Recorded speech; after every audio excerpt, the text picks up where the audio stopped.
Je viens vous parler du nouvel ordre sexuel mondial, voilà, de Kinsey à l'ONU, les élites contre la civilisation. Alors ça vous peut éventuellement vous surprendre d'entendre que je suis historienne et que je viens vous parler du nouvel ordre mondial. Eh bien, il y a quand même un lien, parce que je suis devenue historienne pour percer des mystères concernant les trafics d'enfants que je voyais dont je voyais la réalité aujourd'hui.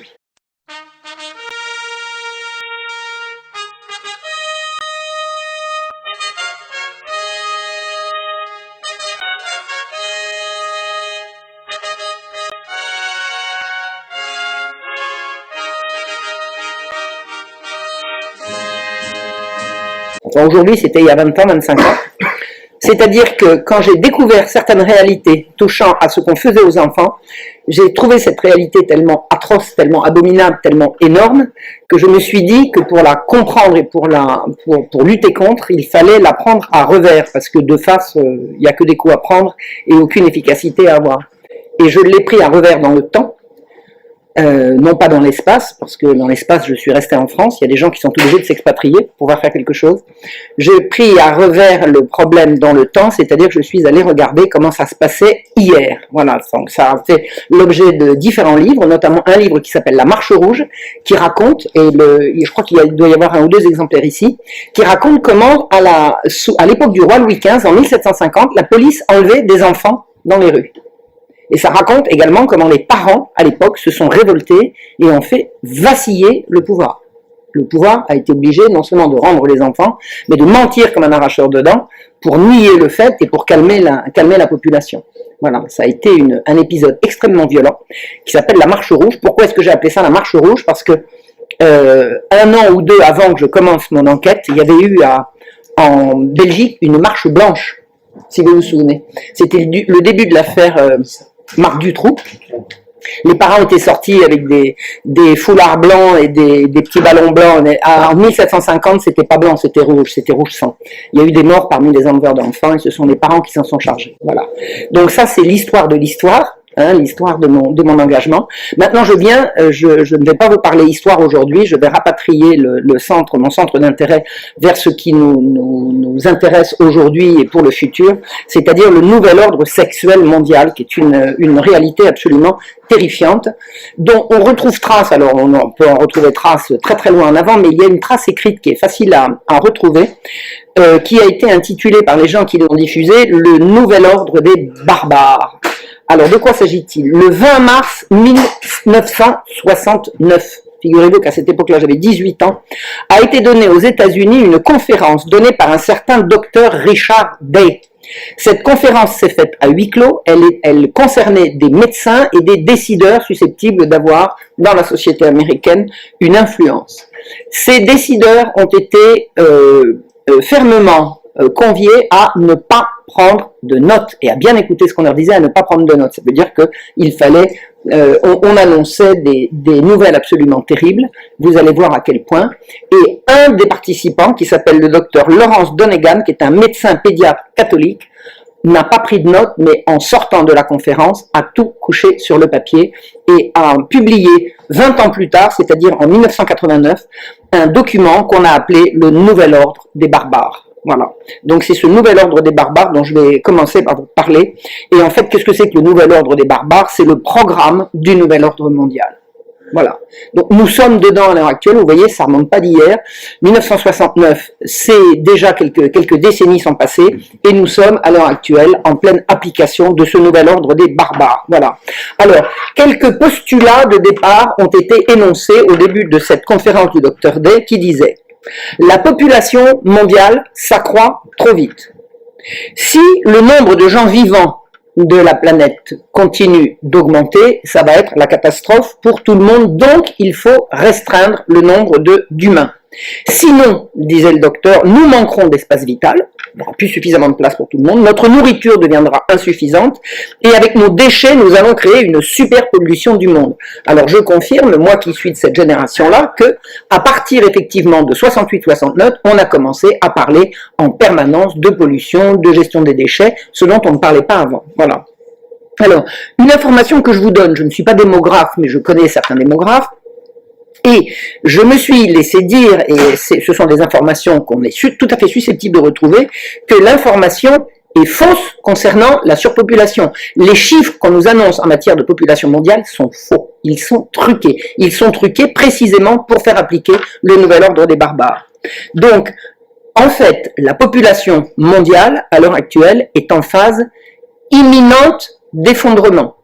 Imminente d'effondrement, c'est-à-dire que la décroissance de la population mondiale est déjà amorcée, et elle était déjà amorcée en 1969, contrairement à ce qu'ils disent, et là, nous sommes au bord de l'effondrement démographique mondial, c'est-à-dire exactement l'inverse de ce qu'on nous raconte. Donc, partant de ce postulat mensonger, les solutions sont annoncées qui disent « il faut que les gens demandent la permission d'avoir des enfants ». Les gens ne peuvent pas avoir la permission d'avoir des enfants, disent-ils, sous le prétexte qu'ils désirent en avoir. Désirer avoir des enfants, ça devient un prétexte. Ou qu'ils ont été négligents. Négligents. Avoir des enfants, c'est être négligent. Et il faudra un permis de faire des enfants. Alors, nous n'en sommes pas encore là, mais renseignez-vous sur ce qui se passe en Angleterre, renseignez-vous sur ce qui se passe notamment auprès de familles nombreuses en Europe occidentale. De plus en plus, les services sociaux retirent les enfants à des familles nombreuses. En Angleterre, c'est encore plus grave que ça. On retire les enfants aux pauvres. Une famille pauvre, une femme isolée pauvre qui fait un enfant va se le voir retirer au nom de la protection de l'enfance. C'est en cours. C'est en cours. C'est déjà appliqué en Angleterre. Voilà.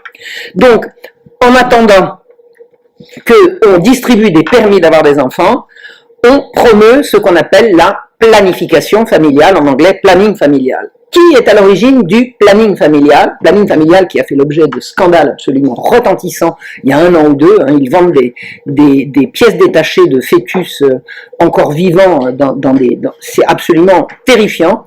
Le planning familial faisait partie d'ailleurs des cibles de Donald Trump au moment de sa campagne électorale. Il a dit qu'il couperait les vivres au planning familial et je crois que c'est en cours. C'est une association d'importance mondiale qui est extrêmement riche et Donald Trump avait pris l'engagement de lui scier les pattes. Je crois que c'est en cours. En attendant, qui est à l'origine du planning familial? C'est une américaine militante eugéniste qui s'appelait Madame Margaret Sanger, une très belle dame, très jolie femme, très élégante, qui a fait partie dans les années 1920 de ces féministes qui ont défrayé la chronique.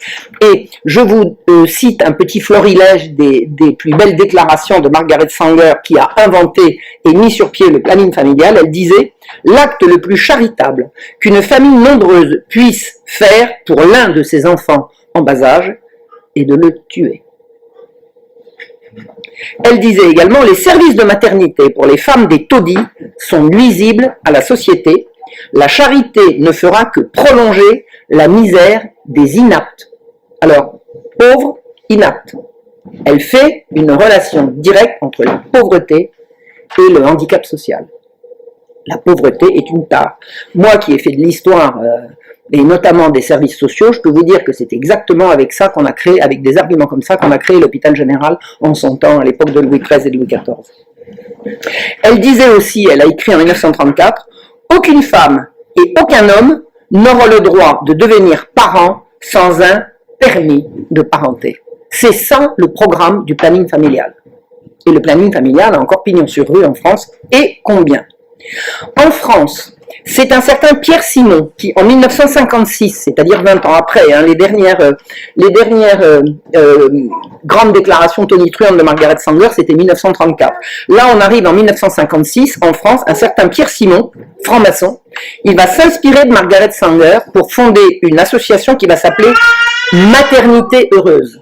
Maternité heureuse, c'est-à-dire qu'on prend la chose et on la renverse. On ne veut plus que les femmes fassent d'enfants, on va appeler ça maternité heureuse. Et maternité heureuse va être la branche française du planning familial. Le planning familial, en tant que fédération internationale, s'appelle l'IPPF, International Planned Parenthood Federation, c'est-à-dire Fédération internationale de planification familiale. Et au début, la branche française s'est appelée Maternité heureuse et elle a été subventionnée par la fondation Rockefeller. Voilà, comme un certain Kinsey, comme tout le monde se retrouve. Au sein du PPF français était un franc-maçon de la Grande Loge de France qui s'appelait Richard Dupuis et un autre qui s'appelait Daniel Meyer de la Ligue des droits de l'homme. Alors s'il est une association maçonnique, c'est bien celle-là. Alors j'ai traîné mes guêtres à la Ligue des droits de l'homme. Moi j'ai même été cadre à la Ligue des droits de l'homme. Puis un jour, quand j'ai commencé à m'intéresser à tout ce qui touchait à la défense des enfants, hop, on m'a fichu dehors. C'est marrant ça, c'est bizarre. Hein. Oh, je comprends pas. Je comprends pas pourquoi. C'est rigolo. Il y a toujours des gens qui trouvent que je parle trop ou que je parle mal. Voilà. En mai 68, ces gens ont publié un rapport Simon, le fameux Simon, sur le modèle du rapport Kinsey. Le rapport Kinsey avait été publié, je vous en reparlerai tout à l'heure, le rapport Kinsey avait été publié à la fin des années 40 et dans les années 50 sous forme de 2 rapports sur la vie sexuelle des hommes et la vie sexuelle des femmes américains, et à partir de ces rapports Kinsey a été amorcée la révolution sexuelle qui effectivement est arrivée en France en mai 68. Hein. Alors j'y étais, moi je pourrais vous raconter ça, ce sont des épisodes extrêmement tristes. On peut trouver ça graveleux et rigolo. Quand on est passé au travers et surtout quand on s'est sorti, on trouve ça beaucoup moins drôle. Alors, quel était leur programme? Ils voulaient changer la loi de 1920 qui interdisait l'avortement, ainsi que l'utilisation et la diffusion de tout moyen contraceptif en France. Les autorités françaises ont estimé en leur temps que la contraception était contraire aux intérêts de la France et que l'avortement était un crime. Il fallait absolument revenir sur ces lois. Alors en 1960, Maternité heureuse est devenu le mouvement français pour le planning familial. On aurait pu dire la planification familiale, puisque c'est du français et que planning c'est de l'anglais, je suis désolé, planning c'est planification. Et on l'a appelé le planning familial et l'association a adhéré à International Planned Parenthood Federation, c'est-à-dire le fameux IPPF américain dont je vous ai dit qui l'avait porté sur les fonds baptismaux. Alors, la nouvelle orientation pour les activités sexuelles va être mise en œuvre à partir de ces années-là. Qu'est-ce qu'on promeut dans ce nouvel ordre des barbares? Parce que là, je reviens à la conférence du Dr. Day. Il dit, il faut du sexe sans reproduction et de la reproduction sans sexe. On touche le bout de l'abjection et du non-sens. Il n'y a pas de sexe sans reproduction. Le sexe, c'est mâle plus femelle pour donner la vie, point. Tout ce qui est autour est contingent. À l'origine, le sexe est un mode de reproduction de la vie. Point. Faire du sexe sans reproduction et de la reproduction sans sexe, c'est mettre les choses sans dessus-dessous. À quel titre va-t-on renverser les choses? Qui a donné mandat à ces gens de renverser ce que la nature, la culture et la civilisation ont mis sur pied à partir de données qui sont simplement les données de la vie?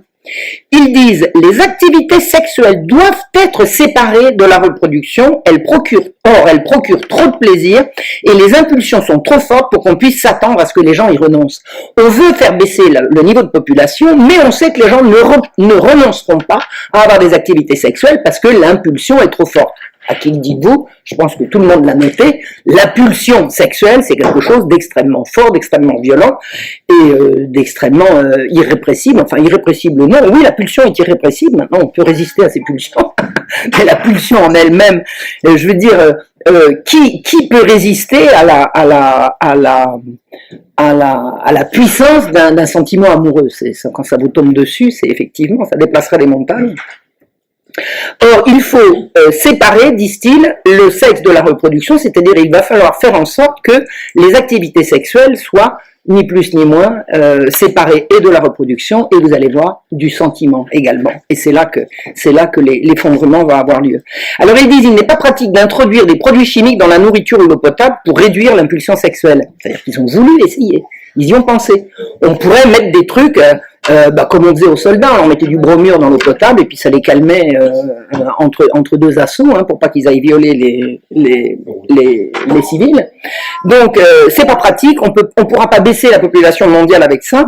Alors la stratégie ne doit donc pas consister à réduire l'activité sexuelle, on n'y arrivera pas, mais à l'accroître sans que les gens fassent des bébés. C'est-à-dire puisqu'on peut pas supprimer la pulsion, on va la détourner et on va la détourner de sa nature, de sa raison d'être, qui est la reproduction de la vie. Donc, ils disent, et ils prévoient, il n'y aura pas de sexe. Il y aura sexe sans reproduction, et grâce à la technologie, il y aura reproduction sans sexe. Et on y est. On y est. C'est la GPA, c'est la PMA. Rendez-vous compte, ça date de 1969. On y est, là.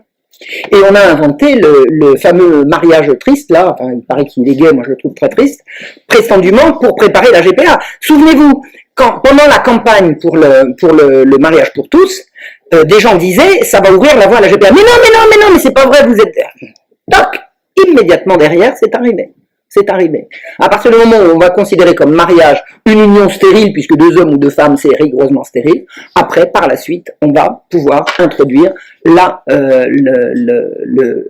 reproduction sans sexe, et on y est. On y est. Alors, c'est ce qu'on trouve dans la déclaration des droits sexuels de l'IPPF 2008. En 2008, un document est sorti qui a été repris par l'ONU, qui s'appelle les droits sexuels, et cette déclaration des droits sexuels, alors j'ai écrit un petit bouquin, je vous le montre ici, qui a été publié chez Sigest. Alors on me dit, était fâché avec Contre-Culture, pas du tout, c'est simplement une commande. Donc, à partir du moment où un éditeur vous demande un livre, si vous avez le temps de le faire, vous le faites. D'ailleurs, il est distribué sur plusieurs sites. En 2008, l'ONU a publié et a repris à son compte une déclaration du planning familial qui demande les droits sexuels pour tous. Maintenant, le sexe va rentrer dans le droit. Alors ça veut dire, accrochez-vous, si le sexe devient objet de droit, il va y avoir des intrusions dans votre vie privée inévitables. Il va forcément y avoir normes, il va forcément y avoir règles, il va forcément y avoir répression. C'est l'horreur, c'est l'horreur. C'est véritablement, c'est le loup dans la bergerie, c'est la police, on appelle ça vulgairement la police des braguettes, mais on y est. La police dans la vie intime et privée des gens.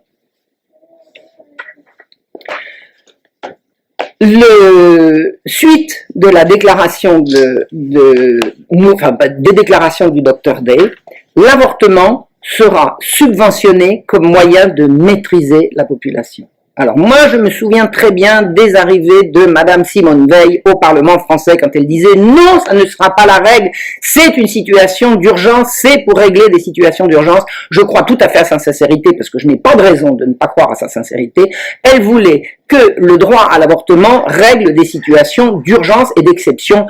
Non seulement maintenant l'avortement n'est plus promu dans situation d'urgence, mais il est promu comme un moyen, comme une priorité nationale. Je le raconte dans le livre Les droits sexuels, l'avortement est devenu une priorité nationale. Pendant des générations et des générations et des siècles, les gouvernements ont promu la natalité, la maternité, la famille. Maintenant, on promeut la mort. C'est vraiment l'application de ce plan. Donc, l'avortement sera considéré comme normal et subventionné par les impôts pour les ménages qui ne pourraient pas se le payer eux-mêmes. On y est. On y est. L'avortement. Alors ça, c'est les slogans des féministes. Moi, je les ai connus, les féministes. J'en ai fait partie au début. Je me suis encore fait virer, tiens, des féministes. C'est partie des trucs où ça marchait jamais. Ça marchait jamais pour moi. Tous ces trucs-là, je me suis fait virer successivement. Et effectivement, les féministes, en son temps, disaient avortement libre et gratuit et remboursé par la Sécu. Ah bon? Ah bon? Et la maternité? C'est libre et gratuit et remboursé par la Sécu aussi? Si les cours d'éducation sexuelle à l'école provoquent davantage de grossesses d'adolescentes, parce que tout ça, il faut que ce soit promu par l'école, alors ils disent, si les cours d'éducation sexuelle provoquent davantage de grossesses, il n'y aura pas lieu de s'inquiéter. Pourquoi? Parce que quand les parents qui sont opposés à l'avortement pour des graves motifs moraux vont voir leur fille arriver avec le ballon, ils vont dire, ah ben non, l'avortement c'est bien. C'est de la corruption. C'est de la corruption des familles. Et c'est effectivement ce qui s'est passé. On a tellement promu le sexe à tous les âges que finalement les filles se retrouvent enceintes, donc tout le monde se retrouve peu ou prou pour l'avortement. C'est véritablement de la corruption à très très grande échelle. Donc aujourd'hui, l'avortement est considéré comme une priorité nationale. J'ai vu les textes. J'en donne les références dans mon livre sur les droits sexuels. On trouve sur Internet des textes émanant du gouvernement. Alors en l'occurrence, c'était le gouvernement socialiste, c'était la fin des années Hollande. L'avortement est considéré comme une priorité nationale. Et on forme des sages-femmes qui sont là pour accoucher. Une sage-femme accouche une femme. On forme des sages-femmes à l'avortement médicamenteux. Ni vu ni connu, pas une petite piqûre ou un petit machin. Et on peut promouvoir l'avortement partout. Aujourd'hui, il existe un délit d'entrave numérique pour toute information qui ne va pas dans ce sens. Le délit d'entrave numérique, ça veut dire, vous avez un site qui dit, vous avez 17 ans, vous avez 18 ans, vous êtes enceinte, venez nous voir, on a peut-être une solution qui ne sera pas la mort. délit d'entrave au droit de l'avortement. On peut vous poursuivre ou vous fermer votre site. Vous n'avez pas le droit d'informer sur d'autres solutions que l'avortement. Et je vous dis, vraiment, j'en suis sûr, et je l'ai malgré moi et pour mon malheur expérimenté, une femme qui à l'heure actuelle se trouve, à l'heure actuelle, et depuis fort longtemps, parce que moi j'ai largement passé l'âge, mais j'ai été jeune également, une jeune femme qui se trouve à l'heure actuelle enceinte, en situation de détresse, n'a aucune autre solution que de passer par la case avortement. Aucune. Ou alors c'est la clandestinité. L'autorisation, disent-ils, est donnée aux filles d'avorter gratuitement sans que leurs parents soient informés. C'est ça qui se passe. On donne dans les lycées, dans les collèges, la possibilité aux filles d'avorter sans que leurs parents soient informés. Et tenez-vous bien, j'ai trouvé ça dans la Déclaration des droits sexuels, c'est d'une hypocrisie monstrueuse. On laisse le choix aux gamines d'informer leurs parents si elles en ont envie. Ben, dis donc, encore heureux. Vous imaginez si on leur interdisait? C'est-à-dire que, oui, vous avez le droit de dire à votre papa. C'est ça. Je vais dire à papa, je suis enceinte, et de tarte en fion, je sais même pas lequel, enfin je veux dire, on a fait ça à la sortie des classes. Voilà, est-ce que tu m'autorises à avorter? C'est évident que la fille va rien dire. Alors on lui donne l'autorisation d'avorter à l'infirmerie de l'école. En attendant la suite, écoutez bien, il y a une philosophe française qui s'appelle, italienne, qui s'appelle Francesca Minerva. Elle a écrit en 2012, tenez-vous bien, que les médecins, c'est une philosophe, c'est simplement elle a fait cette déclaration parce que on l'a sollicité de dire ce qu'elle pensait, et comme elle est philosophe, elle pense sagement. Donc elle a publié un texte dans lequel elle disait que les médecins doivent pouvoir tuer des nouveau-nés qui n'ont pas de droit moral à la vie s'ils ne sont pas désirés. Attendez. Un nourrisson n'a pas de droit moral à la vie si sa mère et son père ne l'ont pas désiré, donc on a le droit moralement de le tuer. Alors vous savez ce qui est arrivé à cette malheureuse docteure Francesca Minerva? Elle a reçu sur internet une levée de bouclier, mais des menaces de mort. Elle a dit, mais qu'est-ce que j'ai fait, qu'est-ce que j'ai dit? Elle dit, mais vous n'avez pas entendu ce que vous avez dit? Elle dit, mais je comprends pas, c'est juste des idées. Ben oui, mais ça commence toujours comme ça. Ça commence toujours comme ça. Et si on la promeut comme philosophe et qu'elle dise, bon, bah écoutez, maintenant, faut quand même pas rigoler. L'avortement, ça suffit pas. Maintenant, faut faire de l'infanticide. Parce que ça, c'est comme ça que ça s'appelle. C'est comme ça que ça s'appelle. Et on a des philosophes maintenant qui promeuvent ça. Mais dans quel monde vivons-nous? Dans quel monde vivons-nous? Je reviens aux déclarations du docteur Day. Il dit, en matière sexuelle, tout sera permis. Et l'homosexualité doit être encouragée. Ça vous dit quelque chose? Alors écoutez, on n'a pas à juger de l'appartenance, on n'a pas à juger de l'état d'une personne en fonction de ses désirs sexuels. Je veux dire, si on est homosexuel, c'est probablement, et vraisemblablement, on n'y peut rien. On est comme ça. De là à promouvoir l'homosexualité, il y a un monde, il y a un gouffre. Et c'est dans ce gouffre que nous sommes en train de tomber, que nous sommes déjà tombés et que nous nous débattons. Aujourd'hui, l'homosexualité est promue comme une norme. J'ai vu, et j'en parle également j'en donne la référence dans mon livre sur les droits sexuels, une tournée d'intervention dans les écoles et collèges faite par Madame Vallaud-Belkacem du temps qu'elle était ministre de l'Éducation, où elle va dans les écoles et elle dit il n'y a pas entre un homosexuel et un hétérosexuel de différence, il n'y en a pas un qui est bien et l'autre qui est mal, tout est normal. Je suis désolé, mais non. D'abord parce que homosexualité est un non-sens, le mot homosexualité est un non-sens. Sexe égale mâle plus femelle. Donc, deux sexes identiques, c'est pas de la sexualité. Alors, c'est autre chose. Je ne sais pas comment le définir, mais c'est pas du sexe, puisque le sexe, c'est mâle plus femelle. Sinon, c'est pas du sexe. Donc, les gens auront l'autorisation d'être homosexuels, on commence à leur donner l'autorisation, ensuite on leur dit, vous n'avez plus à le cacher, puis après on l'exhibe, et on en est là. Donc, il est dit dans ce texte, tout le monde aura la permission de se livrer aux activités sexuelles comme ils l'entendent, tout sera permis. Eh ben, on y est. Dans le programme, toujours du Dr Day, il est dit, il va falloir changer les modes féminines. Tiens, changer les modes féminines. Tiens, justement, mai 68. C'est là que ça a commencé. Les modes vestimentaires seront plus stimulantes et provocantes. Et 1969, c'est l'apparition de la mini-jupe. Je m'en souviens très bien. Moi qui ai des grandes jambes, alors regardez, continue, hop, sauf que je mets un manteau par-dessus. Là, on sortait avec les fesses à l'air. J'aime autant vous dire, alors les hommes devenaient fous, et alors... Tu veux une batte? Ben non, il y a la pudeur. La pudeur, ça existe, ça n'existait plus. Et il disait, si une femme a un corps attrayant, pourquoi ne le montrerait-elle pas? Je sais pas, pour se protéger, par exemple. Pour pas provoquer, par exemple. Pour se mettre à l'abri, par exemple. À l'abri de la lubricité des gens qui vont dire, du moment qu'elle le montre, c'est qu'elle est d'accord. Rendre les femmes objets sexuels permanents, on a appelé ça la libération. Et oui, la libération des femmes est allée avec la mini-jupe. C'est-à-dire que ce qu'on a appelé, c'est vraiment un renversement. On a appelé libération des femmes l'injonction des jeunes femmes de se livrer au regard de la lubricité toujours présente. Je ne dis pas que tous les hommes sont lubriques, mais à partir du moment où on s'exhibe avec les seins à l'air, avec les fesses à l'air, je suis désolé, mais les lubriques, là, ils trouvent complètement leur compte. Et ça a été promu, ça fait partie du programme. L'autre phase de la même pièce, ça a été, on va éliminer la féminité. Et là, on y est complètement.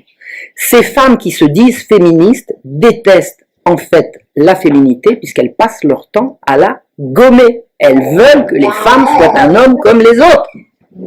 La féminité est en cours d'élimination. Je ne suis pas féministe parce que je suis féminine et je me revendique féminine et je ne suis pas la seule. Nous sommes de plus en plus nombreuses à dire non, vous les féministes, vous n'aimez pas les femmes. D'ailleurs, elles n'aiment pas les hommes non plus, si vous avez remarqué.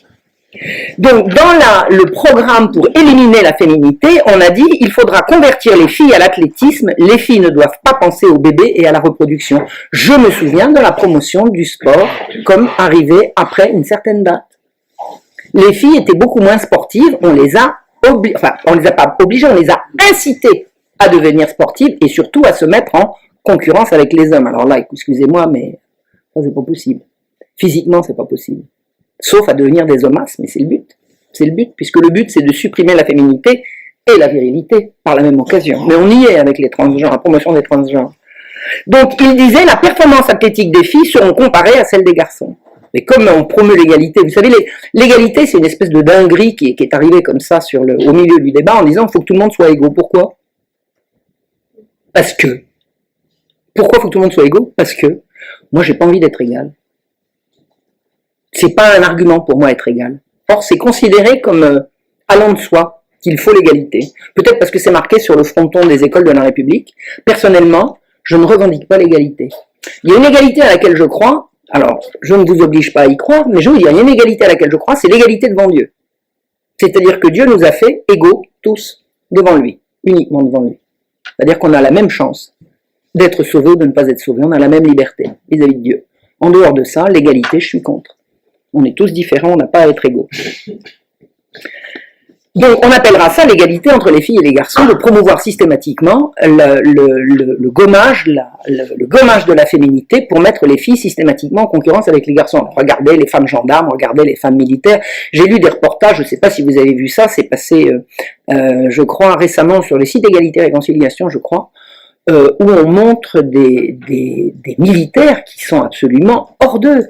Parce qu'on met des femmes au milieu des militaires, et comme les femmes, on est obligé de les promouvoir et qu'elles n'y arrivent pas, mais ça c'est génétique, je veux dire, il y a vraiment des choses... Alors on baisse le niveau de tout le monde, bravo, bravo, félicitations, c'est ça l'égalité. Ah l'égalité ne peut fonctionner que si on tire tout le monde vers le bas. C'est plus facile de tirer tout le monde vers le bas que tout le monde vers le haut. C'est plus facile à réaliser l'égalité par le bas. Donc qui a réclamé cette égalité, à part ces dingues? Personnellement, je ne me réclame pas de l'égalité, je dis vive l'inégalité. Alors, l'égalité entre les garçons et les filles, il y a même un ministère pour ça, hein, il y a un ministère de l'égalité, enfin, je ne sais pas si c'est un ministère ou un secrétariat d'État, mais il y a des gens qui sont grassement payés aux frais de la République, c'est-à-dire à nos frais, pour promouvoir l'égalité entre les filles et les garçons, et pour faire cette égalité, il va falloir que les femmes travaillent hors de leur maison.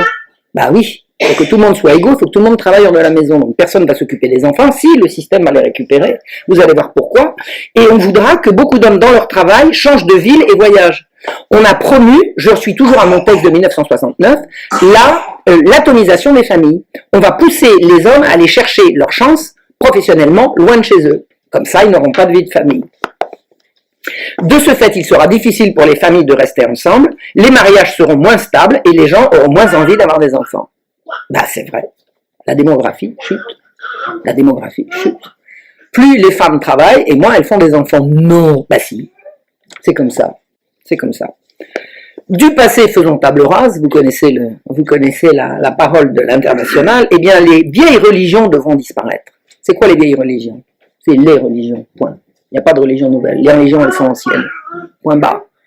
Il y a des hérésies, il y a des changements, il y a tout ce qu'on veut. Les religions sont anciennes. Les religions appartiennent à la culture humaine. Il faut les faire disparaître. Ils disent également dans ce texte, il va falloir réviser les textes classiques. Les textes classiques qui font notre littérature, on va les changer pour les présenter aux jeunes et les gens n'y verront que du bleu. Eh bien, figurez-vous que moi, j'ai trouvé, pendant mes études d'histoire, qu'un texte datant de 1763, à l'époque de Voltaire, a été publié chez Garnier-Flammarion en 1969 avec une altération absolument qui changeait complètement le sens d'une phrase. Et si je ne faisais pas, si je n'avais pas fait des études d'histoire, je serais resté avec le texte des années, fin des années 60 ou 70, je vais vous expliquer de quoi il s'agissait. C'est un texte juridique d'un monsieur qui s'appelait Beccaria, qui a écrit Des délices et des peines. Et en son temps, Voltaire avait trouvé ce livre extraordinaire, et Des délices et des peines disait, il faut remplacer la peine de mort, qui ne sert à rien, par une peine exemplaire qui consistera à un esclavage perpétuel dans une cage de fer et sous les coups. Je ne sais pas si vous imaginez le truc, c'est-à-dire la peine de mort, une fois que le gars est mort, on passe à autre chose, alors que si on le voit transformé en esclave sous les coups dans une cage de fer, ça au moins ça impressionnera, c'est-à-dire que c'est complètement inhumain, c'est inhumain. Eh bien, Garnier-Flammarion a transformé, on remplacera la peine de mort par la prison à perpétuité. Et qui a vu le changement? Moi, pourquoi? Parce que je m'intéressais au sujet. Et vous avez des générations entières de gosses qui, depuis les années 70, qui ont lu, pas de gosses ou d'adultes, qui ont lu ce texte et qui ne savent pas que le texte original a été changé. Vous vous rendez compte? C'est la complicité de l'éducation nationale et de l'édition pour appliquer le nouvel ordre des barbares. On ne doit pas dire la vérité. Et si c'est pas la vérité, c'est le mensonge. Et je vous demande pas d'y croire, mais pour ma part, le mensonge, c'est le diable. Pour moi, c'est un synonyme. Donc, tout est déjà en place, à l'heure actuelle, pour l'application de ce nouvel ordre des barbares. Alors, les droits sexuels, je vous en ai parlé, c'est paru en 2008, et c'est relayé par les Nations Unies. Toutes les agences des Nations Unies relayent les droits sexuels. Ils valident la théorie du genre. La théorie du genre, il valide la théorie du genre, il préconise l'éducation sexuelle pour les enfants en séparant la sexualité de la reproduction et la reproduction de la sexualité. C'est dans le premier paragraphe de la Déclaration des droits sexuels. Et théorie du genre et éducation. On ne dit même pas éducation sexuelle maintenant, on dit éducation à la sexualité. Rendez-vous compte de ce que je dis, éducation à la sexualité pour les enfants. Il ne donne aucune limite d'âge pour faire entrer la sexualité dans l'éducation des enfants, à part, ils disent, en fonction des capacités évolutives de l'enfant. Capacité évolutive, ça ne veut rien dire. Donc, il se couvre contre les éventuelles protestations. Vous n'allez quand même pas faire ça à tous les âges. Si, on va faire ça. On adaptera en fonction des capacités évolutives de l'enfant. C'est quel âge les capacités évolutives de l'enfant? C'est quoi? Alors moi je vais vous donner une limite. Il y a prépubère ou postpubère. Et c'est quoi la différence? C'est tout. Un enfant c'est prépubère et après c'est un adolescent. Et c'est là la limite. Et ils veulent appliquer l'éducation de la sexualité aux enfants, c'est-à-dire aux prépubères. Ils préconisent de protéger les enfants contre les abus violents. On va protéger les enfants, on va faire de l'éducation à la sexualité pour protéger les enfants contre les abus violents. Les abus pas violents, ça va, ça passe. C'est quoi un abus pas violent? C'est la séduction, c'est l'autorité, c'est le mensonge. Vous avez vu qu'une petite fille de 11 ans qui a été emmenée... C'est clair, c'est l'application. C'est l'application. Alors je répète, parce que vous dites oui, et je crois que tout le monde est au courant, peut-être pas. Un homme de 23 ans a entraîné une petite fille de 11 ans dans un fourré et il l'a violée. Non, il l'a pas violée, elle était d'accord. Comment ça, elle était d'accord? Oui, elle n'a pas protesté. Comment ça, elle n'a pas protesté? Oui, elle s'est pas débattue. Et la sidération, vous savez ce que c'est? La peur, la sidération. La sidération, ça suffit à expliquer. Et une enfant de 11 ans est une prépubère, elle n'a pas à avoir de relations sexuelles, même si elle est d'accord. Elle n'a pas à être d'accord. Et le gars qui l'a violé, et il s'en est sorti. Il n'est pas condamné pour viol.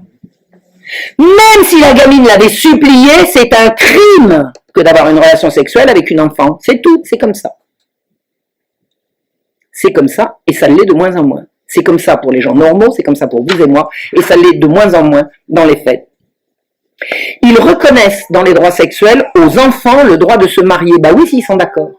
Attendez, se marier quand on est enfant, c'est-à-dire que si le mineur est reconnu consentant, on ne pourra plus rien faire pour le protéger juridiquement. C'est la porte ouverte aux droits des pédophiles qui œuvrent toujours par la séduction. Les pédophiles œuvrent, ou commencent en tout cas toujours par la séduction, ils essayent d'obtenir un consentement. Et là, les droits sexuels introduisent la notion de consentement de l'enfant mineur. On ne pourra bientôt plus rien pour protéger les enfants. C'est l'application. Directement inspirée par les droits sexuels de 2008, l'Organisation mondiale de la santé, qui dépend également de l'ONU, a publié en 2010, écoutez bien, les standards pour l'éducation sexuelle de l'Europe, et l'UNESCO, autre agence des Nations Unies, mais qui s'occupe non pas de la santé mais de l'éducation, a publié Principes directeurs sur l'éducation sexuelle destinés à tous les professionnels de l'enseignement. Donc vous avez compris, c'est les Nations Unies, c'est l'organisation mondiale au sommet. Idéalement, les différents sujets, disent-ils, doivent être introduits avant que l'enfant arrive au stade correspondant de développement et afin de le préparer aux changements qui vont se produire. C'est-à-dire qu'on va parler sexe aux enfants avant qu'ils sachent qu'ils en ont un. Pourquoi ? Parce que. Point. On ne discute pas avec ces gens-là. Et ils disent, l'éducation sexuelle commence dès la naissance. Ils l'ont dit, ils l'ont écrit, j'ai les textes, on les trouve sur Internet. L'éducation sexuelle commence dès la naissance. Écoutez bien ce qu'ils écrivent. Avant 4 ans, de 0 à 4 ans, on va renseigner l'enfant sur la grossesse et la naissance des bébés. En quelle langue ? L'égalité entre les sexes. Au berceau, on va expliquer à un nouveau-né l'égalité entre les sexes. Alors, il n'y a pas d'égalité entre les sexes. 2, on va lui expliquer quoi ? Écoutez bien, on va lui expliquer les différentes manières de devenir l'enfant d'une famille. Mais attendez, c'est quoi les différentes manières ? C'est quoi ? Mais c'est la GPA et la PMA. Sinon, c'est papa, maman, bébé. Si on est obligé d'expliquer qu'il y a différentes manières, c'est que d'emblée, on commence à exclure papa, maman, bébé. Et on va introduire quoi ? De 0 à 4 ans, devinez, la masturbation. Vous avez là un bébé, madame. Vous pouvez lui expliquer ce que c'est que la masturbation ? Attendez, si je vous vois faire, moi je vous dénonce. Hein. On va apprendre ça aux enfants dans les écoles. La citation exacte, c'est « Informer l'enfant sur le plaisir et la satisfaction liés au toucher de son propre corps et la masturbation enfantine précoce. » Mais il y a de quoi vous envoyer en tôle si on vous surprend à faire des choses comme ça, non ? Au regard de la loi. C'est au-dessus de la loi tout ça. C'est ce qui nous arrive par le nouvel ordre mondial. C'est ce qui nous passe par-dessus la tête et qui est en train de s'imposer partout. Partout. Entre 4 et 6 ans, on va enseigner aux enfants, on va renseigner les enfants sur la reproduction humaine, sur la consolidation de son identité sexuelle. Alors, identité sexuelle, vous avez compris, si la théorie du genre est validée, ça veut dire qu'on n'est pas sûr d'être un garçon si on est un garçon, on n'est pas sûr d'être une fille si on est une fille, avant de l'avoir choisi. C'est-à-dire qu'on va commencer à embrouiller les gosses en disant « Pourquoi t'as envie de mettre une robe, tu n'aurais pas plutôt... » C'est-à-dire qu'on va les rendre fous. La masturbation et le plaisir de se toucher, ça, alors là, je vais autant vous dire, ça va arriver jusqu'à la fin. On va promouvoir la masturbation. Et les différentes conceptions de famille, c'est la famille homosexuelle, la famille. Alors je mets des guillemets, hein. Ça n'existe pas. Il peut y avoir des pères homosexuels, ça, je ne nie pas la réalité, mais on ne peut pas appeler ça un couple déjà, et puis c'est pas une famille. Une famille, c'est papa, maman, et les enfants, et éventuellement les au-dessus et au-dessus. Et entre 4 et 6 ans, on va aborder avec les enfants les abus. Et les abus sexuels, c'est quoi ? On va l'expliquer. Certaines personnes peuvent s'avérer violentes. Ah bon ? Et si elles ne sont pas violentes, c'est bon alors. On remet une couche. Les abus, c'est quand il y a violence. Vous vous rendez compte ce qu'on insinue? On introduit donc l'idée du consentement. 4 ans. 4 ans là. Et c'est les documents de l'UNESCO. Les relations entre personnes du même sexe et le respect des différentes normes en matière de sexualité. Qu'est-ce qu'on va apprendre à des gosses de 4 ans? Qu'il existe des relations entre personnes du même sexe et qu'on doit respecter les différentes normes en matière de sexualité? C'est bel et bien la promotion de l'homosexualité. On va expliquer la conscience de pouvoir choisir. Mon corps m'appartient. Ah bon? Ah bon? Mon corps m'appartient. Vous savez pourquoi? Parce que j'ai le droit de dire non. J'ai le droit de dire non, mon corps m'appartient. Mais attendez, si j'ai le droit de dire non et que j'ai pas le droit de dire oui, j'ai pas vraiment le droit de dire non. Donc si j'ai le droit de dire non, j'ai forcément le droit de dire oui. On y est. À partir de 4 ans, tu as le droit de dire non. Et si tu dis oui, c'est bon. 4 ans. Le respect des différentes normes en matière de sexualité, entre 4 et 6 ans. On va apprendre à des gosses qu'il y a des gens qui se sodomisent et qu'ils ont bien raison. Est-ce que vous imaginez le traumatisme? Alors j'étais au Québec au mois de mai dernier, on m'a montré des dessins, j'en ai parlé à différentes reprises mais j'en reparlerai à chaque fois, on m'a montré des dessins qu'on montre aux gosses dans les écoles, dans lesquels on leur explique en long, en large et en travers avec des grands dessins en couleur, l'appareil génital masculin et l'appareil génital féminin. Et dans l'appareil génital, des deux côtés, vous avez l'anus. Est-ce que vous croyez que l'anus est un organe sexuel? Ça s'appelle comment, ça? Ça s'appelle comment, ça? De 6 à 9 ans, on va leur parler des changements physiques, de la menstruation et de l'éjaculation. Ah bah, à 6 ans, c'est le moment. Identité sexuelle positive, les choix possibles en matière de parentalité, grossesse, infertilité, adoption. De 6 à 9 ans. On va leur parler contraception, masturbation. Masturbation, ça reviendra comme une scie, ça sera tout le temps. Ça sera tout le temps. Vous savez pourquoi? Parce que la masturbation, ça ouvre la voie à la pornographie. Et la pornographie, c'est un marché énorme, gigantesque. Il y a de l'argent dans la pornographie, c'est gigantesque. C'est gigantesque. On va leur parler de la sexualité acceptable. Alors, c'est quoi la sexualité acceptable? À 9 ans, c'est mutuellement consenti, volontaire, égalitaire et adapté à l'âge. Alors, adapté à l'âge, on est d'accord. C'est quoi l'âge, au fait? En fonction des capacités évolutives de l'enfant. Il n'y a pas d'âge. Il n'y a pas d'âge. L'amitié sexuelle. Mais c'est quoi l'amitié sexuelle? Si c'est de l'amitié, c'est pas sexuel. Bon, alors les mots n'ont plus de sens. L'amitié sexuelle, c'est quoi? C'est quand un petit garçon est copain avec une petite fille, mais bien sûr que ça existe. Mais c'est pas sexuel. L'amour envers les personnes du même sexe, en quoi l'amitié? Voilà. Et le respect des autres et l'acceptation de la diversité. Bon, c'est pour faire passer la pilule, c'est pour faire passer la dragée. De 9 à 12 ans. Les organes sexuels et reproductifs internes, externes et leurs fonctions. Avec l'anus, vous avez compris. La forme et la taille du pénis, des seins, de la vulve peuvent varier à 9 ans. À 9 ans, on va expliquer aux petits garçons qu'ils auront peut-être un petit zizi ou un gros zizi. Alors si c'est pas pour leur donner des obsessions et leur donner des complexes, c'est quoi le but? C'est quoi le but? Le plaisir, la masturbation, l'orgasme, les différences entre l'identité sexuelle et le sexe biologique, c'est le genre. Alors vous savez que le genre est une horreur qui a été inventée par un médecin pervers qui dit si on élève un petit garçon comme une petite fille, il deviendra une petite fille. Et l'expérience a été faite à partir d'un malheureux gamin. Vous aviez deux jumeaux. Dont l'un, alors qui était d'une famille juive, je crois, qui ont été circoncis à la naissance, peut-être pas d'ailleurs, parce qu'aux États-Unis, on circoncie beaucoup, même en dehors des préceptes religieux. Donc il y a eu une circoncision ratée, et le médecin qui a raté la circoncision a dit, bah, écoutez, moi je vous propose un truc, on lui enlève le zizi, on va l'élever comme une fille. Et quand il est devenu grand, il s'est suicidé. Le gosse s'est suicidé parce qu'on l'a élevé comme une fille, il n'était pas une fille, on avait pu lui couper le zizi et l'habiller avec des jupes, il était resté un garçon. Mais la théorie du genre est née là-dessus et elle a continué. On ne naît pas garçon ou fille, on le devient en fonction des pressions, etc. Je veux dire, c'est de la dinguerie, c'est une propagande absolument odieuse. Madame Belkacem a dit un jour, la théorie du genre n'existe pas, elle n'existe pas, mais elle est promue partout.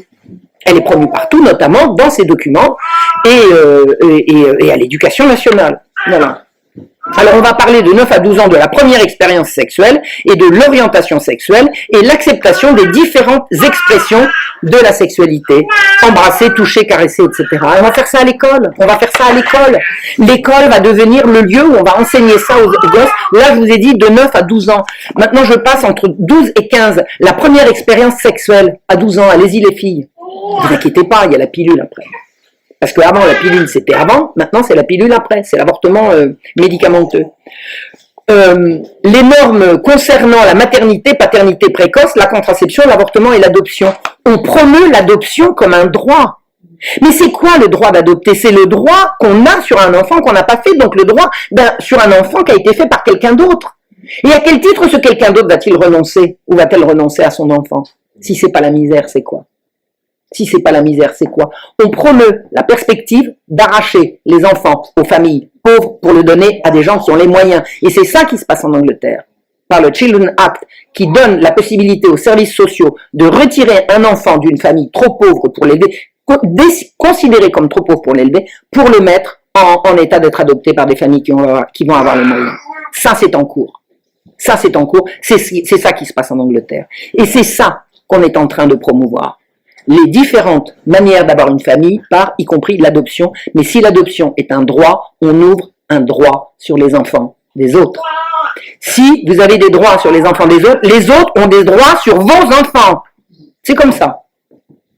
Réfléchissez-y. C'est en cours. À partir de 15 ans, on va développer un regard critique face aux normes culturelles relatives au corps humain. C'est quoi les normes culturelles relatives au corps humain? C'est que les garçons ont des zizis et que les filles ont des seins. On appelle ça des normes culturelles. Vous savez qui est-ce qui paye toutes ces opérations absolument hallucinantes où des hommes se font implanter des signes extérieurs de féminité et des femmes se les font retirer? Mais c'est l'État qui paye. Personne n'a les moyens de se payer des trucs comme ça. C'est la collectivité.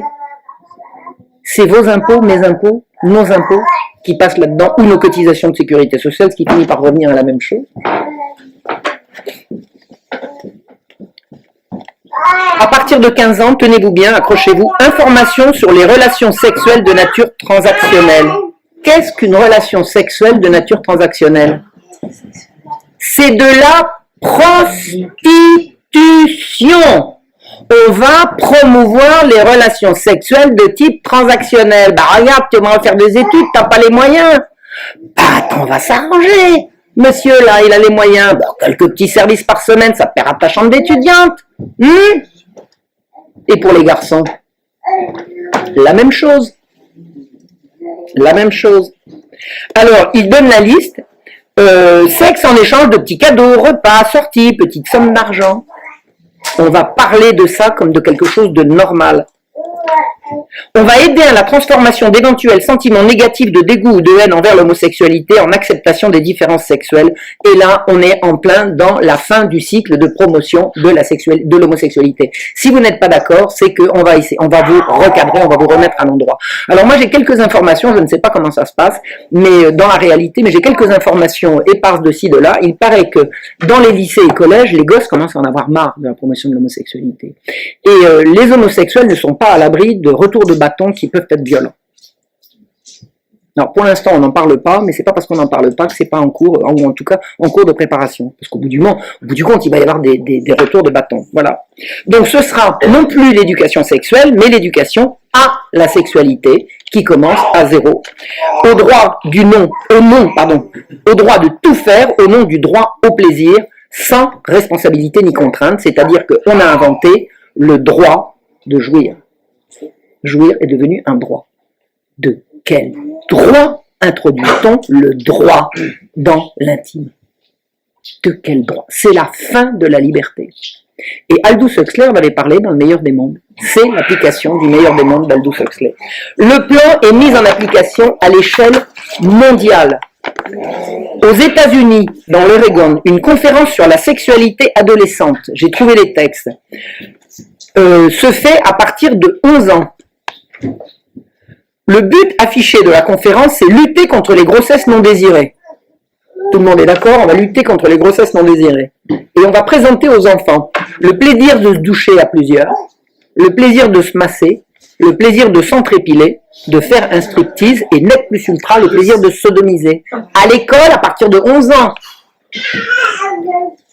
Alors, je rappelle, excusez-moi, hein, une sodomie n'est pas un rapport sexuel. Il n'y a qu'un seul sexe. Il en faut deux pour qu'il y ait un rapport sexuel. Maintenant, pour lutter contre les grossesses adolescentes, Judith Reisman, dont je vous parlerai tout à l'heure, m'a dit « Ah bah il y a un truc, c'est jouer à des jeux de son âge. Va jouer ma fille, tu seras enceinte quand tu auras l'âge d'avoir des rapports amoureux avec celui que tu auras choisi. »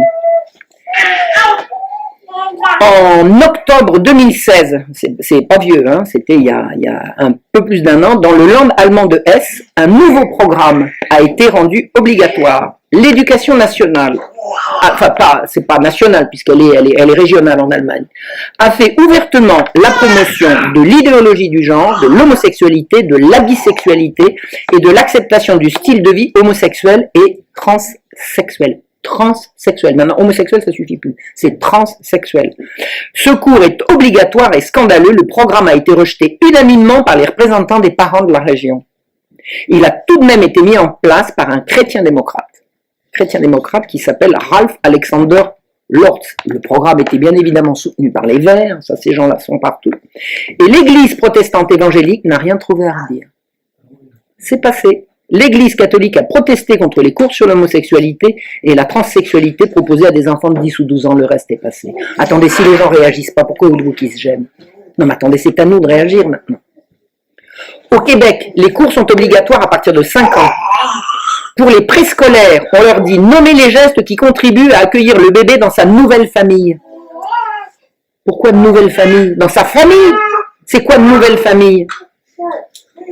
Il y a la famille nucléaire, la famille monoparentale, la famille homoparentale, la famille adoptive, la famille reconstituée. Mais attendez, c'est quoi l'accueil du bébé? C'est l'accueil à la naissance et l'accueil à l'adoption. On valide que vos enfants ne sont pas vos enfants, ils peuvent être les enfants de quelqu'un d'autre. Ce qui est valable comme un droit pour vous sur les enfants des autres est également valable pour les droits des autres sur vos enfants à vous. C'est ça qui est en cours. À partir de 6-7 ans au Québec, on demande aux enfants, aux filles et garçons de citer les organes sexuels et leurs fonctions, et c'est ce que je vous ai dit, on leur présente l'anus, dans les deux cas, comme un organe sexuel, avec photo, image, enfin c'est pas photo, c'est image à l'appui. Chez nous, alors je vous ai parlé de l'Allemagne et du Québec et des États-Unis, chez nous on a le plan Payon Najat Vallaud-Belkacem. Alors voilà, ils sont partis, mais le plan s'applique. Il y a une lettre de Vincent Payon au recteur qui a promu la lutte contre l'homophobie. Alors l'homophobie, c'est quand les homosexuels ne sont pas d'accord avec vous. En gros. Écoutez, homophobie, ça ne veut rien dire, d'abord parce que homo, c'est ce qui est identique, et phobie, c'est ce qu'on craint. Alors si je suis homophobe, ça veut dire honnêtement que je redoute ce qui me ressemble. Bon, ben, c'est pas le cas, déjà. En plus, je vois pas le rapport avec l'homosexualité. Bref, toujours est-il qu'un jour, l'homophobie est devenue une priorité nationale. Et Vincent Payon a écrit au recteur pour promouvoir un site internet qui s'appelle la Ligne Azur. Alors, sur la Ligne Azur, qui a été nettoyée depuis, mais moi j'ai pris les photos. J'ai pris les photos et vous avez des sites, alors j'en donne toutes les références, des sites qui peuvent vous montrer tout ce qu'il y avait sur la Ligne Azur. La Ligne Azur l'a retirée, mais on a pris des photos, des copies d'écran et vous pouvez les retrouver. Toutes les perversions sexuelles sont permises. Le sadomasochisme est à l'honneur. L'homosexualité, telle qu'elle est promue par ces gens-là, c'est des chaînes, c'est des clous, c'est des pinces, c'est du cuir, c'est du sadomasochisme, c'est-à-dire du sadisme consenti. Le site fait également la promotion d'un autre site qui s'appelle Tomber la culotte, qui est un document abject de promotion de toutes les perversions à l'usage des lesbiennes, avec images en couleur, dessins et photos.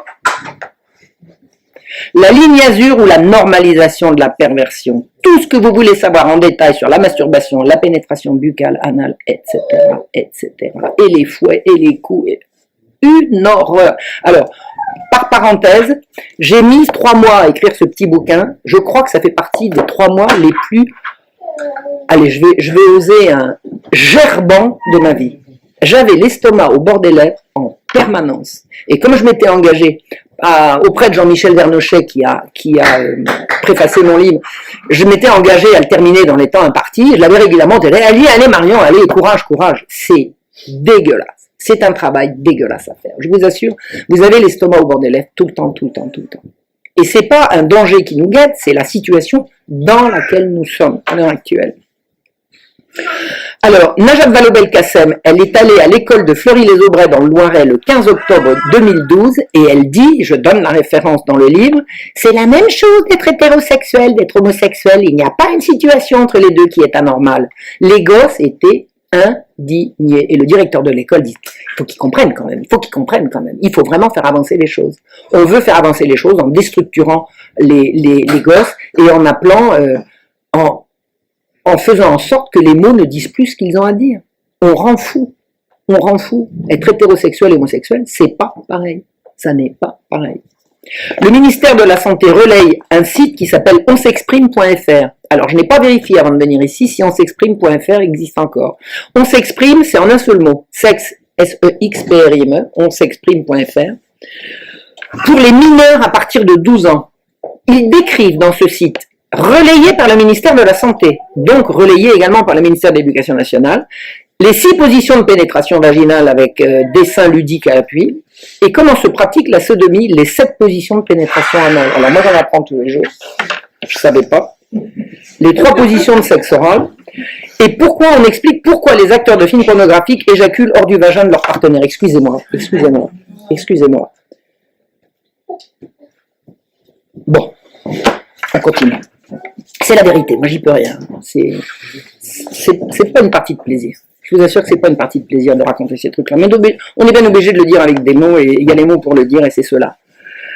Le site est régulé, c'est-à-dire qu'en principe, ce site, on s'exprime, il y a des adultes derrière qui vérifient que tout n'est pas dit. Et pourtant, on a vu passer quelqu'un qui dit « Ma première fois, j'ai baisé pendant 3 heures sans arrêter, mon copain a spermé 2 fois, je me sentais tellement bien quand il était en moi, ça fait tellement du bien, j'avais de son sperme partout sur moi. » Alors, il y a une faute d'orthographe par mot, mais ça, c'est pour faire juste, hein. Parce que s'il n'y avait pas de faute d'orthographe, on saurait que c'est un adulte qui a écrit ça. Mais c'est évident que ce sont les pervers qui sont derrière et qui écrivent ça. Un autre qui dit « J'aime bander, j'aime jouir, j'aime embrasser, j'aime concrétiser ». C'est sur le site, hein. C'est sur le site. Ou alors, quel est le meilleur site porno pour vous donner du plaisir? Et réponse du modérateur, ça dépend des goûts. Vous préférez quoi? Soie ou cuir? Ça dépend des goûts. C'est promu à l'école, d'accord? On s'exprime, c'est pour les gosses. C'est pour les gosses. Commentaire d'un modérateur à un mineur, la loi ne fixe pas d'âge à partir duquel on a le droit d'avoir des relations sexuelles, c'est quand on se sent prêt et qu'on a envie. Oh non. C'est ça l'éducation qu'on donne aux gosses maintenant. C'est quand tu voudras, mon chéri. C'est toi qui décides. C'est ça l'éducation. En tout cas, c'est l'éducation nationale. Socialiste, comme dirait l'autre. Le site est cité en référence dans les manuels Hatier, H-A-T-I-E-R, c'est-à-dire les manuels scolaires qui existaient déjà de mon temps et probablement du temps de ma mère. Les manuels Hatier à partir de la classe de 5e, cite le site On s'exprime en référence dans les livres. L'homosexualité est promue partout. Le mariage homosexuel est passé contre l'avis de la population. Et il y a, complètement, hein, je veux dire, je cite plus de pétitions parce que j'ai signé la pétition contre le mariage homosexuel, il y a eu 800 000 signatures, ça n'a servi à rien. C'est pas la peine de signer des pétitions. Bon. Et la pression sur les pays pauvres est faite par l'ONU. Si vous ne voulez pas du mariage homosexuel, vous n'aurez pas vos subventions. Et les subventions, ce ne sont pas des subventions pour aller se promener, ce sont des aides au développement. Vous voulez vous développer, vous voulez de l'argent, il faudra en passer par le mariage homosexuel. Eh bien, vous avez des pays africains héroïques qui disent « gardez votre fric ». Et nous, on garde notre morale. Voilà. La victimisation des homosexuels est historiquement fausse. Alors, moi, j'ai toujours entendu dire qu'on a toujours, depuis la nuit des temps, les homosexuels sont opprimés. Ben, j'ai d'autres informations. L'affaire Dieu-le-Noir a justifié que la mairie de Paris mette une plaque, il y a 2 ans, je crois, à Paris, au lieu rue Montorgueil, à l'endroit où deux homosexuels, le dernier couple homosexuel qui a été brûlé vif à l'Ancien Régime, a été surpris par la maréchaussée, a été mis en prison et ils ont été brûlés vifs. Il s'appelait Dio et le Noir. Voilà. Donc la mairie de Paris a été alertée par des associations homosexuelles que rue Montorgueil, en 1750, le sieur Dio et le sieur le Noir ont été arrêtés par la maréchaussée parce qu'ils étaient homosexuels, parce qu'ils s'aimaient, et on les a brûlés vifs. D'accord? Bon, alors moi qui connais le dossier, je peux vous dire, ils n'étaient pas un couple, ils venaient de se rencontrer. 2, ils ont fait ça dans la rue, ça ne se fait pas. 3, s'ils avaient été un homme et une femme qui faisaient la même chose au même endroit, c'était le même tarif. 4, ils n'ont pas été brûlés vifs, ils ont été brûlés morts. Et c'est pas le même tarif. Et c'était le même tarif pour tout le monde. Alors, incidemment, concernant Dio et le Noir, habituellement, la peine de mort était appliquée pour ce genre de crime public. La peine de mort était applicable et elle ne l'était jamais. C'est-à-dire qu'on proclamait la peine de mort, puis après on s'arrangeait. Et si à ce moment-là, la peine de mort a été appliquée, c'est que précisément, ce fait divers a eu lieu pendant que la police enlevait les enfants dans les rues et que les parents couraient derrière et ont fait plusieurs morts parmi les enleveurs d'enfants. C'est-à-dire qu'en fait, les autorités judiciaires ont fait un exemple en exécutant ces deux homosexuels pris en flagrant délit dans la rue. C'est pas à titre privé quelque part, c'est dans la rue, pris en flagrant délit dans la rue. Ils les ont exécutés parce que c'était pour calmer la populace qui cabalait après des enleveurs d'enfants en disant qu'est-ce qu'ils vont leur faire. Donc vous avez compris que c'était politique. Et il n'y a pas d'autres cas identiques dans tout le siècle. Oui, il y a des tas d'homosexuels qui ont été brûlés vifs. Non. D'abord, c'était jamais vif, c'était mort, on les étranglait avant, premièrement. Deuxièmement, il y a un autre cas, le cas des Chauffour, que j'ai bien étudié, uniquement parce qu'il est homosexuel. Non, il violait des gosses, il les prostituait et il les tuait. Voilà. C'était pas parce qu'il est homosexuel, mais parce qu'il était pédocriminel. Et à ce moment-là, ça ne bricolait pas. Quand vous étiez pédocriminel, c'était pas 15 jours d'admonestation et puis après vous pouvez recommencer un peu plus loin, changer d'école. Non, à l'époque, ça se terminait en place publique. Alors, il y a eu une loi en France, c'est la loi Nouchet, je ne sais pas si ça vous dit quelque chose. Est-ce que ça vous dit quelque chose, la loi Nouchet? Eh bien, c'est la loi Nouchet qui criminalise ce qu'on appelle l'homophobie. C'était en 2004, c'est pas vieux, hein. 2004, c'était quoi? C'était il y a 13 ans, hein. C'était il y a 13 ans. Nouchet, Sébastien Nouchet. En 2004, un homosexuel, Sébastien Nouchet, a été brûlé vif parce qu'il est homosexuel. Ça, c'est dégueulasse. Hein. Imaginez, le gars il est homosexuel, tac, on l'attrape, on l'asperge d'essence et on le brûle. Mais c'est dégueulasse. Alors, le garde des Sceaux, Dominique Perben, à l'époque, a dit « Ah non, j'ai été bouleversé parce qu'il est arrivé à Sébastien Nouchet, il fallait faire quelque chose. » Vous imaginez, la France, pays de barbares. Et alors, il a été tellement bouleversé qu'il a proposé un projet de loi qui a été adopté le 30 décembre 2004. Et la loi contre l'homophobie, ou loi Nouchet. Et Dominique Perben a dit, cette loi, c'est au fond quelque part la loi Nouchet, pour faire prendre conscience à chacun qu'il est hors de question de s'en prendre comme ça à des minorités, quelles qu'elles soient. Ah bah oui, alors attendez, en France, on attrape des gens parce qu'ils sont pas comme vous et on les brûle. Vous vous rendez compte le pays de sauvage, la France? C'est là que vous habitez, vous? Moi, c'est rigolo, j'ai pas vu ça, moi. Alors, l'agression dont a été victime Sébastien Nouchet, c'était peut-être pas une agression homophobe. Puis c'était peut-être pas une agression non plus.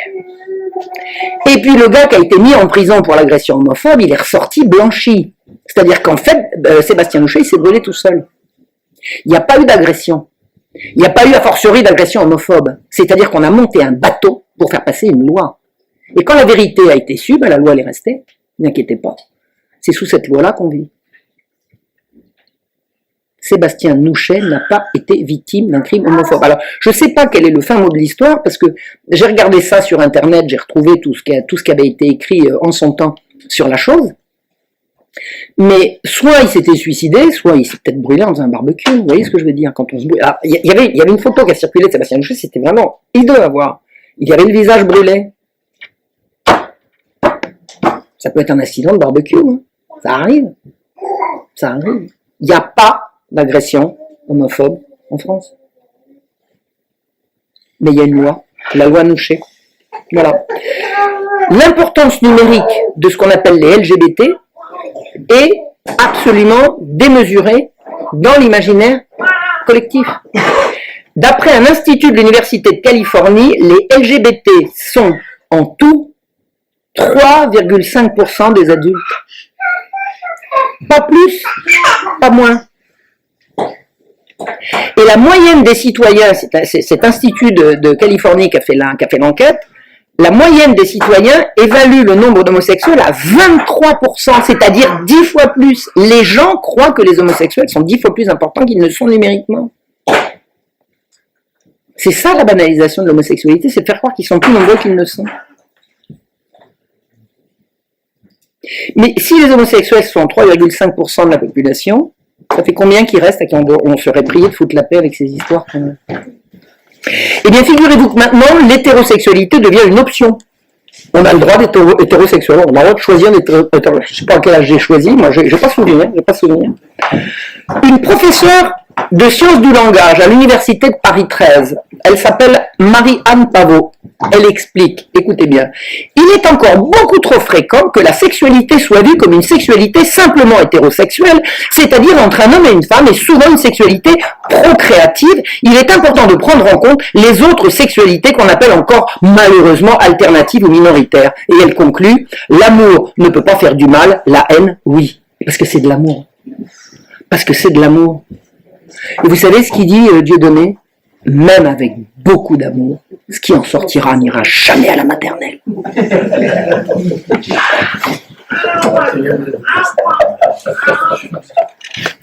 À la source de ces horreurs, il y a un certain Alfred Kinsey. Alfred Kinsey a sorti dans les années 1940-50 un rapport qui a détruit les modèles sexuels américains, puis européens, puis mondiaux. C'est lui qui a banalisé, puis promu l'homosexualité. Il était lui-même homosexuel. Alors, il avait une femme, mais il en fallait une. Puis alors, il l'a fait participer à des orgies, je vous raconte. Il y a des témoignages de gens, quand ils arrivaient chez Kinsey, ils se tapaient d'abord monsieur, et après, ils allaient faire la même chose à madame. C'est-à-dire que madame Kinsey a été totalement complice de toute la dépravation de son mari. Et c'est lui qui a introduit la notion de sexualité des bébés. Les bébés ont des désirs sexuels. Kinsey était un pervers sexuel, c'était un pédophile payé par la banque à Rockefeller, qui a financé toutes ces pseudo-recherches qui étaient autant de... C'est des mensonges, c'est des constructions mensongères. Il n'a jamais été scientifique du sexe, c'est complètement faux. Et il était sataniste, il était ami d'un certain Aleister Crowley. Qu'est-ce que c'est que le satanisme, si ce n'est pas la pratique qui consiste à inverser les valeurs pour détruire la vie? Kinsey a correspondu pendant la guerre avec un officier nazi, le docteur Fritz von Balluseck, qui a violé des centaines d'enfants en Pologne et ne sera jugé qu'en 1957 pour le meurtre d'une fillette. Ça veut dire que quand les Américains sont allés faire du ménage en Allemagne, ils n'ont pas arrêté tout le monde apparemment. Hein? Il y en a qui sont passés à travers les mailles. Kinsey s'est servi de l'expérience d'un des plus grands pédophiles américains, Rex King, qui filmait ses agressions. Et Kinsey a fait son travail sur la sexualité des enfants en filmant les ébats d'un criminel sexuel.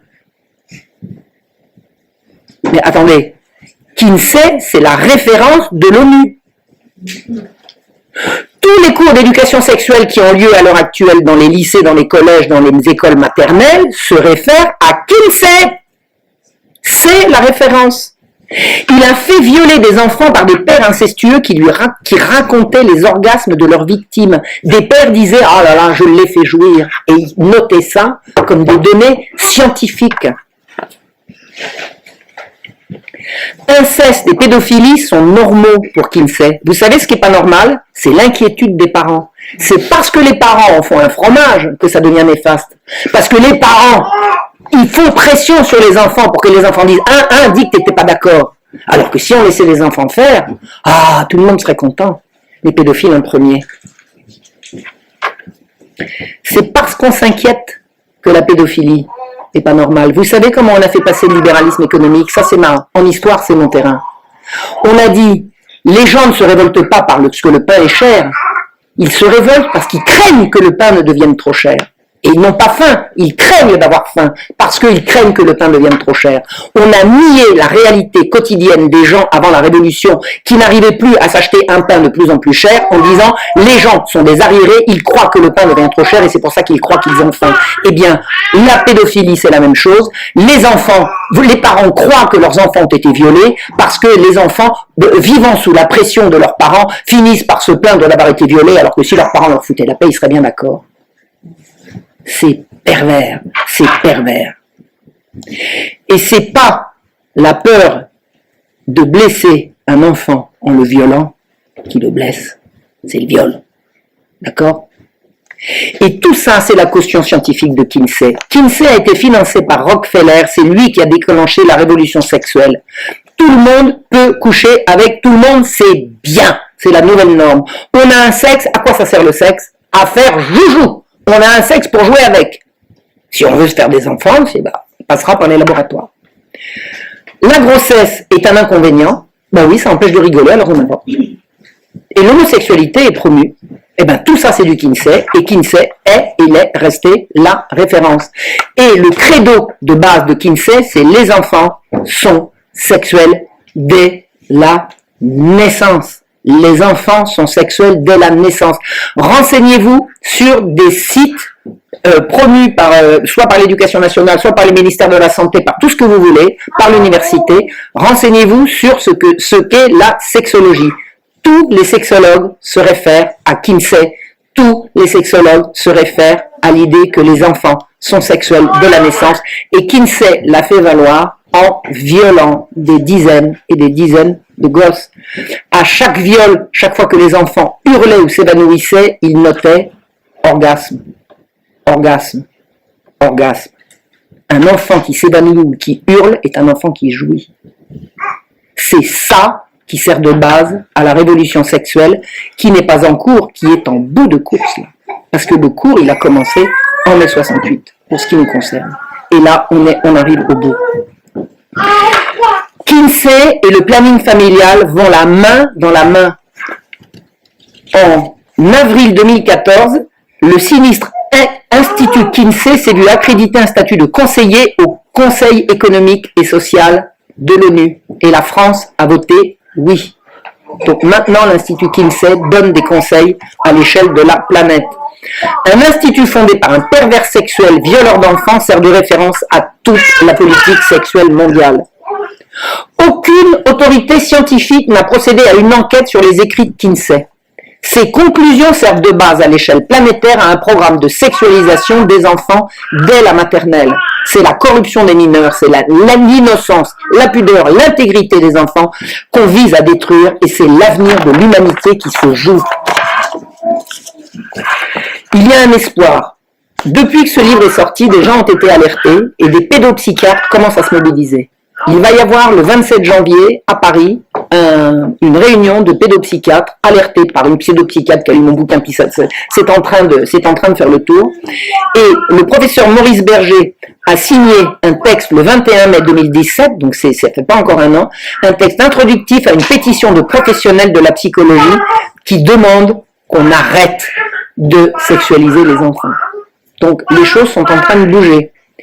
Et le professeur Berger, Maurice Berger, qui a fait une vidéo, a dit que quand on lui en a parlé au début, il n'y a pas cru.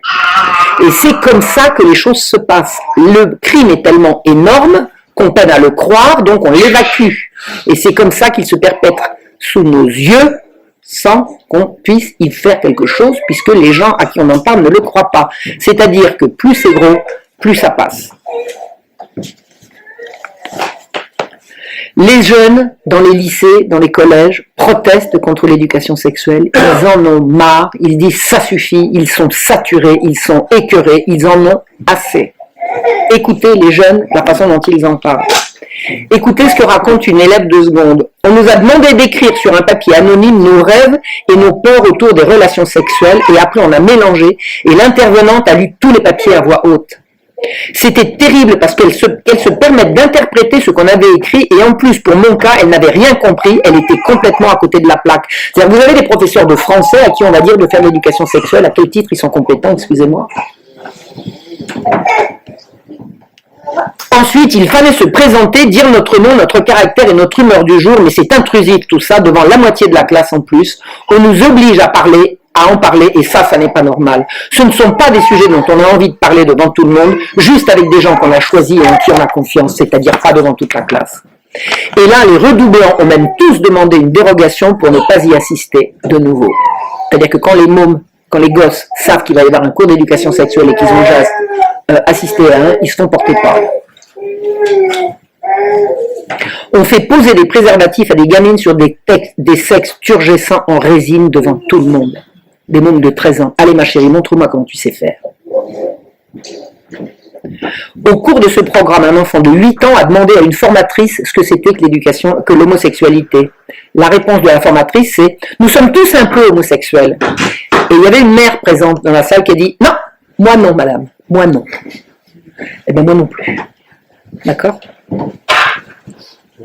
Tout ça, c'est du Kinsey, c'est du délire repris ad nauseam par les idéologues du sexe et du sexe pour les enfants. Depuis le 30 mars 2017, le ministère de la Santé et le ministère de l'Éducation ont lancé un programme d'éducation à la sexualité qui est désormais intégré dans les objectifs prioritaires du parcours éducatif de santé mis en place par l'Éducation nationale pour tous les niveaux scolaires de la maternelle au lycée. De la maternelle au lycée. C'est maintenant, c'est en cours. Il est dit, un volet de prévention aux maladies sexuellement transmissibles, les grossesses non désirées, on y parle de l'inceste, de l'IVG, des mariages forcés, de la pédophilie, etc. Comme dit mon amie Judith Reisman. Judith Reisman, c'est cette américaine, c'est elle qui a dévoilé le poteau rose, qui a dévoilé que le fameux rapport sur la sexualité des bébés, c'était un rapport fait à partir du viol. Judith Reisman est venue en France l'année dernière. Elle est absolument héroïque dans ce combat. Elle a sa fille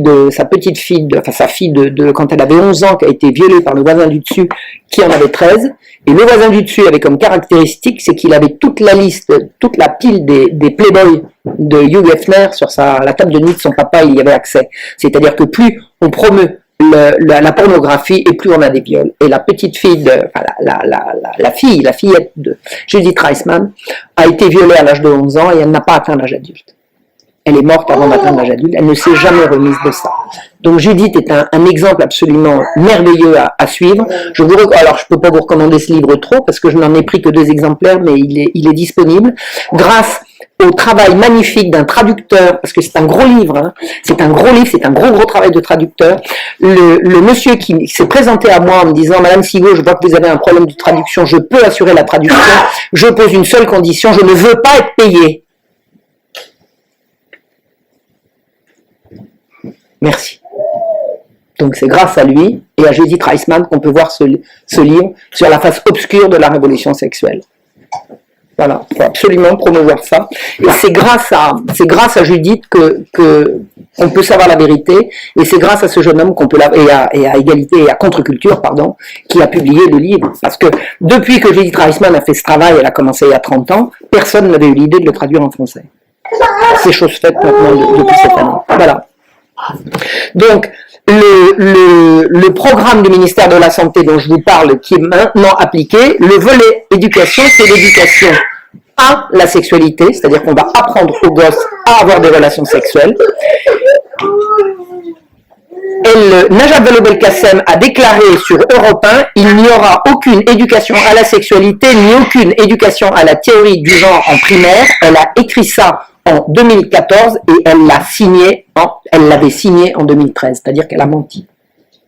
Elle a menti. On a le texte qu'elle avait signé en 2013, où les deux, la théorie du genre et l'éducation à la sexualité, étaient déjà inscrites pour cette tranche d'âge au bulletin officiel du 7 février 2013. Ces gens-là mentent pour faire passer leurs horreurs. Les cours à l'école sont obligatoires, c'est-à-dire qu'on passe par-dessus la tête des parents. Vous n'avez plus le droit de vous opposer à ce qu'on sexualise vos enfants dès le premier âge. La déclaration des droits de l'homme de l'ONU dit « Les parents ont par priorité le droit de choisir le genre d'éducation à donner à leurs enfants ». C'est-à-dire qu'il reste des textes de loi dont on peut se prévaloir pour essayer de lutter contre ça.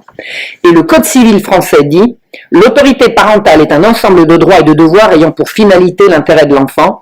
Elle appartient aux parents jusqu'à la majorité ou l'émancipation de l'enfant pour le protéger dans sa sécurité, sa santé et sa moralité. » Ça veut dire que ces gens-là passent au-dessus des lois mondiales et au-dessus des lois nationales. Et ces lois existent encore. Donc les professionnels dont je vous ai parlé tout à l'heure, de la psychologie et de la psychiatrie, font circuler une pétition, ils disent qu'ils ne lâcheront rien, et ils rappellent quelques fondamentaux concernant l'enfance. L'enfance est la période de la vie qui précède la vie sexuelle. Donc, sexualiser les enfants, c'est détruire l'enfance. C'est le titre du livre, La destruction programmée de l'enfance et de la famille. Sexualiser les enfants consiste à détruire l'enfance, période de formation de l'être humain. Si les enfants sont détruits, il n'y aura pas d'adultes. Il n'y aura pas d'adultes sains. La sexualité n'a pas à être séparée de la reproduction. C'est pas parce que la sexualité, la vie sexuelle procure un plaisir intense qu'on doit la séparer de sa finalité première, qui est la perpétuation de la vie. Il n'y a que deux sexes, masculin et féminin, il n'y a pas de troisième sexe. Ne cassez pas les pieds avec votre transgenre. Et le terme homosexuel est un contresens. Il faut le rappeler. D'ailleurs, le vice est à proscrire en tant que vice et pas en tant que vice fait par les uns ou pour les autres. Par les uns et pas par les autres. Je veux dire, des couples ou des pères qui ont des activités sexuelles déviantes et criminelles sont aussi criminels qu'ils soient hétérosexuels ou homosexuels. C'est le crime qu'il faut combattre.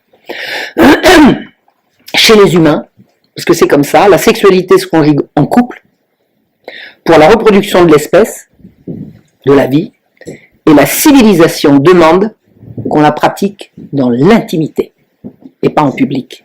Vous voyez le travail qu'il nous reste à faire ? Conclusion. L'article 222-32 du Code pénal dit que l'exhibition sexuelle imposée à la vue d'autrui dans un lieu accessible au regard du public est punie d'1 an d'emprisonnement et de 15 000 € d'amende. Euros. Hein? C'est pas des lois qui datent de Mathusalem et du franc. L'article 227-22 du Code pénal punit de 5 ans de prison et de 75 000 € d'amende le fait de favoriser ou de tenter de favoriser la corruption d'un mineur de 18 ans. Eh ben, dites donc, il y a du boulot pour les juges, là. Il y a corruption de mineurs lorsqu'un individu s'efforce de profiter de la jeunesse et de l'inexpérience de sa victime pour l'initier à un vice et s'efforcer de s'en rendre esclave. Mais attendez, il faut y aller, là. Ça, c'est la loi. Et plus précisément, le droit pénal français punit le fait pour un majeur de faire participer ou assister à une réunion comportant des exhibitions ou des relations sexuelles à un mineur de 18 ans, même consentant. La loi est contre eux. Je vous parle de la loi française. Et cette incrimination reprend celle de l'article 334-2 de l'ancien Code pénal, qui punissait également de prison et d'amende quiconque aura habituellement attenté aux mœurs en excitant à la débauche ou en favorisant la corruption des mineurs de 18 ans ou même occasionnellement des mineurs de 16 ans. La peine est portée à 7 ans d'emprisonnement et à 100 000 € d'amende lorsqu'il s'agit d'un mineur de 15 ans. Eh bien, vous savez ce qu'il reste à faire. Alors, c'est un bon sens parce que quand on voit qu'on éduque les enfants en bas âge. Eh bien, ça veut dire que le droit n'est pas appliqué, madame. Et après, on applique une. Mais madame, ça veut dire que les gens ne portent pas plainte. Ça veut dire que les gens ne portent pas plainte. Et je ne vous conseille pas de porter plainte individuellement, c'est le pot de terre contre le pot de fer. Mais on est nombreux, on est plus nombreux qu'eux.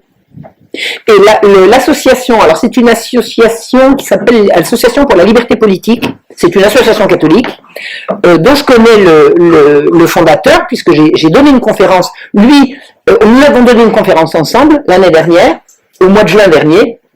Lui, c'était sur le tsunami pornographique, et moi, c'était sur ce sujet-là. Et il nous a dit que l'association Liberté Politique avait déposé une plainte pour corruption de mineurs contre l'éducation nationale. Voilà. Donc la loi est avec nous. Ces gens-là passent par-dessus la loi. Sauf que maintenant, la loi, elle est nationale. Et que vaut la nation encore? Que vaut la nation? Voilà, alors j'en ai terminé pour aujourd'hui. Alors je vous recommande vivement de vous procurer le livre de Judith, parce que c'est le combat d'une vie. C'est le combat d'une vie. Judith Reisman est la cible de campagnes haineuses de la part des différents lobbies, vous ne pouvez pas vous imaginer. Vous ne pouvez pas vous imaginer tout ce qu'il... Alors, je l'ai rencontré en Croatie, où le gouvernement... pardon. Le gouvernement croate, le ministère de l'Éducation nationale croate a été approché par tous ces lobbies pédo, et pour faire de l'éducation sexuelle à l'école. Et des familles ont fait venir Judith Reisman pour contrer la propagande. Donc elle est venue, elle a été remarquablement accueillie, enfin elle a été accueillie comme une héroïne.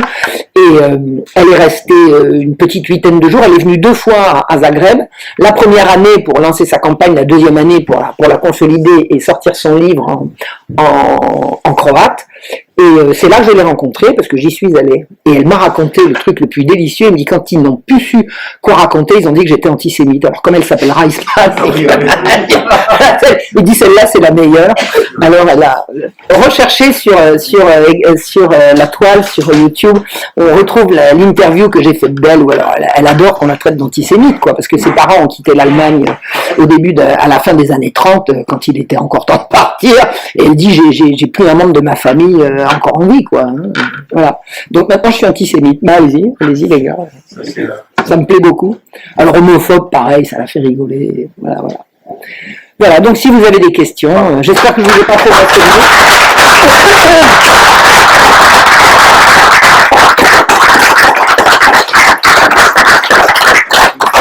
C'est un sujet qui est très très éprouvant, parce que je vous dis d'abord, l'étude vous met l'estomac au bord des lèvres, et jusqu'à présent, on l'a perdu ce combat.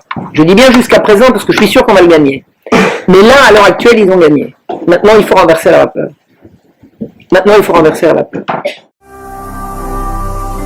Ne manquez pas de vous abonner à notre chaîne YouTube Jésus-Christ TV, en cliquant sur le bouton s'abonner, juste au bas de la fenêtre de cette vidéo.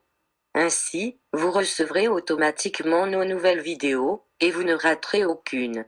Vous connaîtrez la vérité et la vérité vous affranchira. Jean 8, 32.